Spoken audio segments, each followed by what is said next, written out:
The winter of 1873 mercilessly punished the mountains of Blackmore.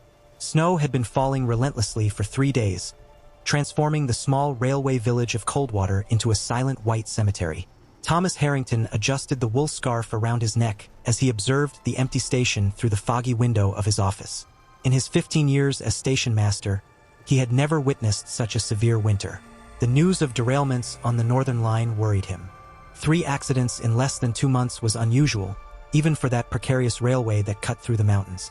The Central Railway Company insisted they were merely consequences of the storms, but Thomas suspected something darker lurked behind those incidents. "Mr. Harrington?" Edmund's voice, the young telegraph operator, broke the silence. "A message just arrived from Ravenwood. It seems the number 22 night train is delayed again." Thomas frowned. Train 22 had never arrived on time since the accident at Black Creek Pass last autumn, when it derailed, killing all 63 passengers. The company had placed another locomotive on the same route with the same number, a decision Thomas always considered an omen of bad luck. "How long is the delay, Edmund?" 3 hours, sir. They blame the snow at Widow's Peak Pass." Thomas nodded slowly. Something about the situation deeply troubled him. The tracks had been cleared that morning. He had supervised the work himself. "Light the external lanterns, Edmund, and ask old McCoy to put more coal in the furnaces. Tonight will be even colder." As Edmund left to carry out his orders, Thomas removed a gold watch from his vest pocket. It was almost midnight. The station was empty except for the few staff on duty and a single passenger, a middle-aged woman dressed entirely in black, who waited seated on one of the worn benches in the hall.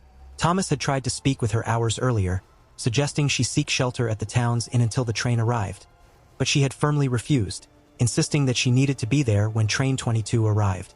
There was something disturbing about her eyes, an emptiness, an absence that made Thomas instinctively back away. Shortly after midnight, the first sign that something was wrong came with the sudden creak of the telegraph. Edmund ran to the device, his agile fingers decoding the message that arrived in irregular bursts. "Mr. Harrington!" exclaimed the young man, his face as pale as the snow falling outside. "Ravenwood Station reports that train 22 never departed. They have no records of any locomotive with that number scheduled for today." Thomas felt a chill that didn't come from the winter gnaw at his insides. "But that's impossible. We received the departure confirmation hours ago." His words were interrupted by a distant but unmistakable sound, the long, melancholy whistle of a steam locomotive, echoing through the storm. A whistle that didn't belong to any train Thomas knew. Deeper, more prolonged, like an agonizing moan. The woman in black immediately stood up. Her face, previously expressionless, now displayed a disturbing smile. "It has arrived," she whispered, her voice as cold as the wind blowing outside. "It has finally arrived." Thomas ran to the outside platform, followed by Edmund. The snow was falling furiously, reducing visibility to a few meters. But even through that white veil, both could see the ghostly lights slowly approaching along the tracks. A black locomotive emerging from the darkness like a creature from the depths. It wasn't an ordinary locomotive. It was older, the model that the company had retired 20 years before. Its chimney expelled a dense black smoke that didn't dissipate with the wind. And on the sides of the cars, dark stains ran like coagulated blood. "My God!" whispered Edmund. "It's the train that derailed last autumn." Thomas couldn't breathe. His eyes couldn't believe what they were seeing, but his heart knew. The train slowed as it approached the station, its brakes emitting a sharp sound like a cry of pain. The locomotive finally stopped, expelling a cloud of steam that instantly froze in the icy air. The doors of the cars opened simultaneously with a metallic creak.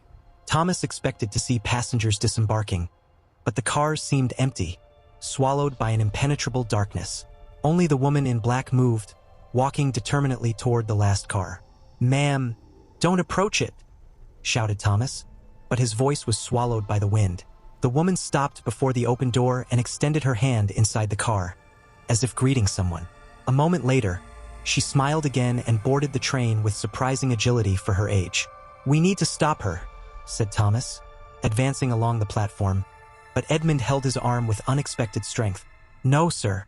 Look." Thomas followed the young telegraph operator's gaze and felt his blood freeze. From inside the cars, pale faces observed through the foggy windows, dozens of ghostly faces, their empty eyes fixed on the station. Faces that Thomas recognized from the newspapers that reported the accident months ago. The whistle sounded again, louder and more distressing. The doors closed violently, and the locomotive began to move, its wheels turning slowly on the snow-covered tracks. Thomas remained motionless, unable to look away as the ghost train accelerated, gradually disappearing into the storm. When he finally gathered the courage to return to the interior of the station, Thomas found old McCoy trembling not from cold, but from terror. "Did you see?" asked the elderly man, his eyes wide. "Did you see who was driving that infernal machine?" Thomas shook his head negatively. "It was my brother, Mr. Harrington. My brother George, who died in that derailment last autumn. As clearly as I'm seeing you now, he was there, looking at me through the cabin window, his face burned and disfigured. But still, it was him." That night, Thomas Harrington wrote in his personal diary the first account of what would later be known as the ghost train of Blackmore. He didn't know that this would be just the first of many sightings, nor that his own life would be intrinsically linked to that supernatural apparition from that moment on. For Train 22 had returned, and this time it wasn't just passing through. Spring arrived in Coldwater, but it didn't bring the usual rebirth. The trees remained bare, as if refusing to bloom, and a persistent fog enveloped the small railway village every morning. The inhabitants, always superstitious, now whispered about curses and omens. Thomas Harrington wasn't a man to believe in superstitions, but the events of the last 3 months had shaken his deepest convictions. Since the night he had witnessed the passage of the ghost train, his sleep was constantly interrupted by nightmares in which he found himself walking through empty cars, pursued by a distant whistle and the sound of metal wheels against invisible tracks. The small station office was now cluttered with newspaper clippings, railway maps, and a large board where Thomas meticulously noted each reported sighting of the ghost train.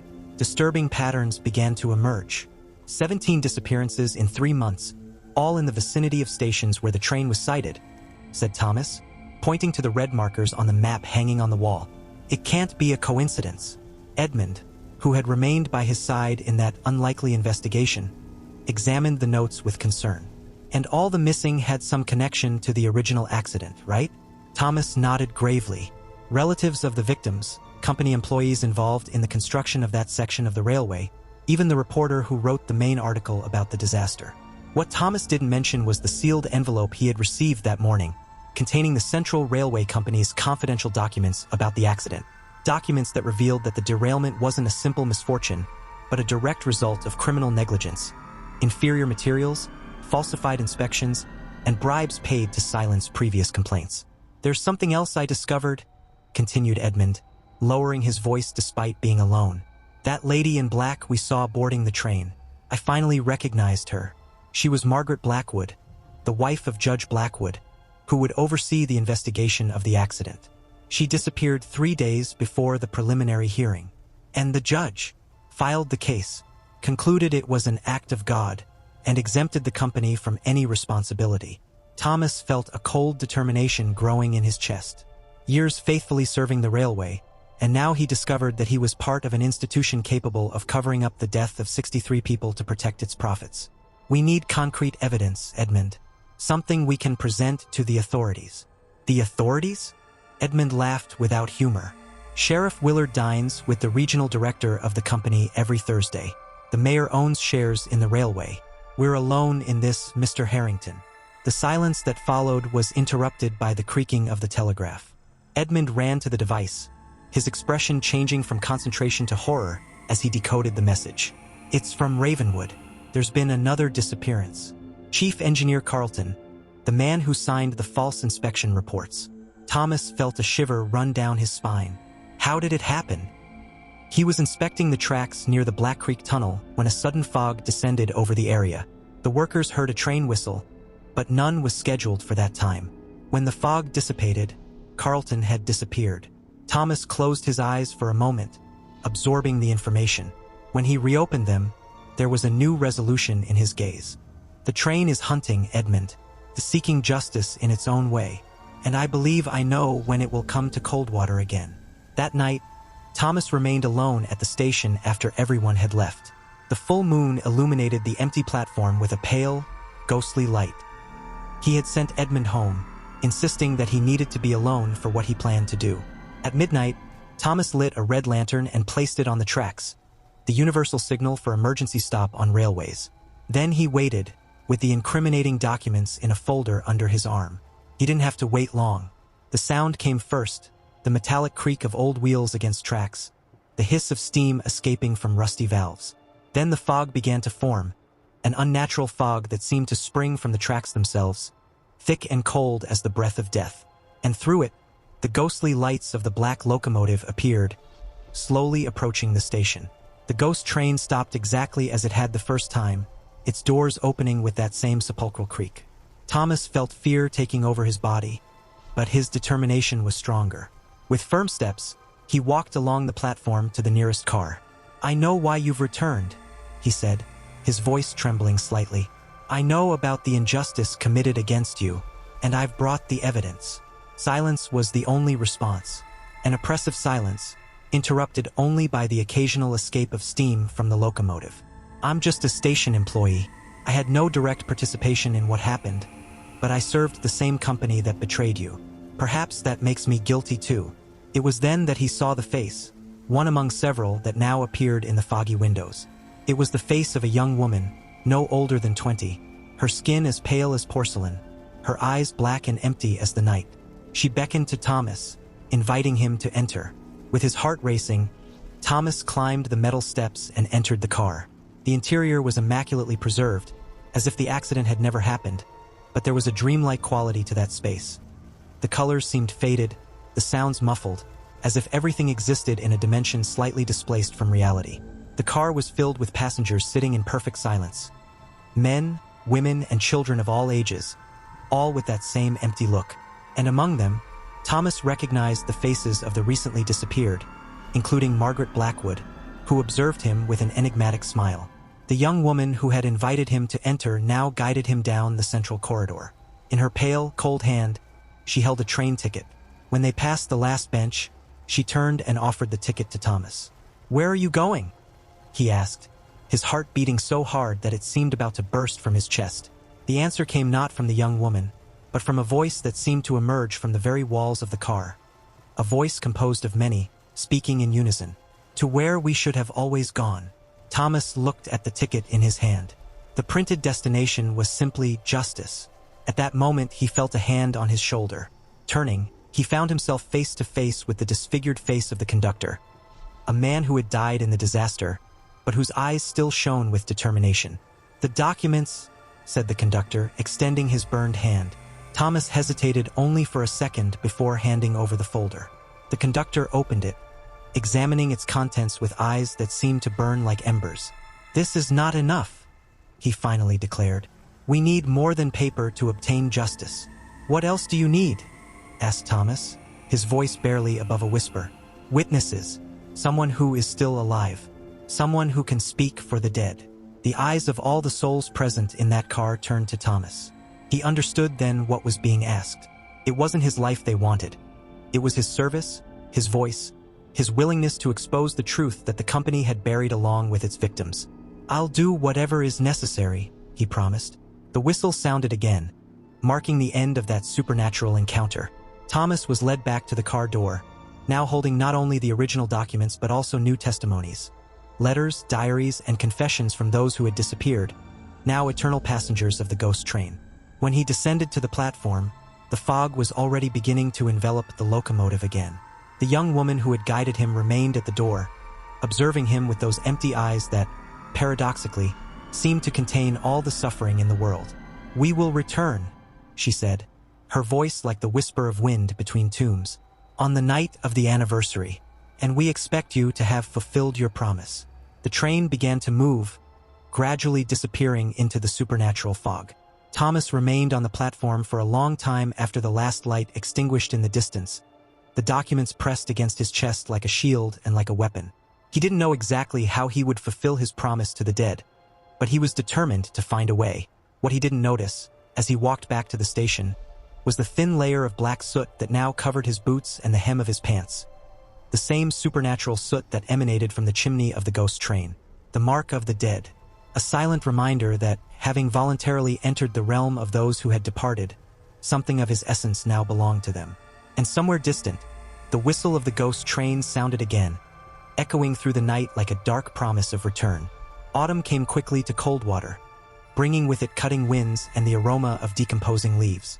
The date of the disaster's anniversary approached, and with it grew the tension in the small railway village. In the 6 months since his encounter with the ghost train, Thomas Harrington had transformed. His face, once jovial and full, now exhibited deep dark circles and a pallor that no sun seemed capable of curing. His dark hair was sprinkled with white, as if each day spent investigating the disaster had exacted its price in years of life. But his eyes now burned with a fire that intimidated even the toughest men of the railway company. Thomas had become a feared and respected figure, not for physical strength, but for the relentless determination with which he pursued the truth. The small room at the back of the station had been transformed into an improvised investigation center. The walls were covered with maps, diagrams, newspaper clippings, and, most importantly, a large board with the names of all those involved in the cover-up of the disaster. Several names were already crossed out. They disappeared, but many others remained, including that of Harold Blackwood, the corrupt judge, and Alastair Cornwall, the regional director of the company. "The state prosecutor will receive our dossier tomorrow," said Edmund, meticulously organizing the documents compiled during months of secret investigation. "With these testimonies and the financial records we've obtained, there's enough evidence for indictments." Thomas nodded silently, his eyes fixed on the calendar on the wall. 3 days remained until the anniversary of the accident. "It may not be fast enough, Edmund. They are coming." "They passengers?" Edmund always avoided using the word ghosts, as if naming that supernatural reality could invoke it. "Yes, and this time, I fear they don't come just to collect evidence." Thomas had not told Edmund about the dreams that tormented him every night, dreams in which he walked through the infinite corridors of the ghost train, hearing the whispers of passengers condemned to travel eternally. Whispers that gradually became more furious, more vengeful, as the anniversary approached. Nor did he mention the black soot that continued to mysteriously appear on his shoes every morning, no matter how many times he cleaned them, or the fact that, occasionally, when he looked in the mirror, he could swear he saw the reflection of the young woman with empty eyes behind him, watching him with that expression of dark expectation. "We need to alert people," insisted Edmund. "If the train comes on the night of the anniversary, and who would believe?" Thomas interrupted bitterly. "Half the town depends on the railway to survive. The other half is too terrified to speak out. No, Edmund, this is our fight now." Edmund didn't argue, but the fear in his eyes was evident. In recent months, he had become more than an assistant in the investigation. He was a friend, perhaps the only one Thomas still had. "At least promise me you'll be careful, sir. The company's men have been watching your movements. Sheriff Willard questioned my mother about our activities yesterday. They know we're about to act." Thomas placed his hand on the young man's shoulder. "I'll send the documents to the prosecutor tonight by special messenger. After that, it doesn't matter what happens to me." What Thomas didn't say was that, in a way, he had already accepted his fate. The mark of the dead had been upon him since he voluntarily entered the ghost train. In his dreams, the young woman with empty eyes often told him that his place was already reserved, his ticket already issued. That night, after sending the documents with a trusted messenger, Thomas returned to the empty station. The storm that was forming terribly resembled the night he had first seen the ghost train. The wind howled through the deserted platforms, and the rain began to fall, transforming the tracks into shiny black ribbons under the weak light of the posts. As he crossed the main hall, Thomas realized he was not alone. A tall figure awaited him in the shadows, Alastair Cornwall, the regional director of the Central Railway Company.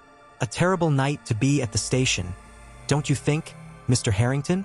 Cornwall's voice was soft, almost pleasant, but his eyes revealed a calculating coldness.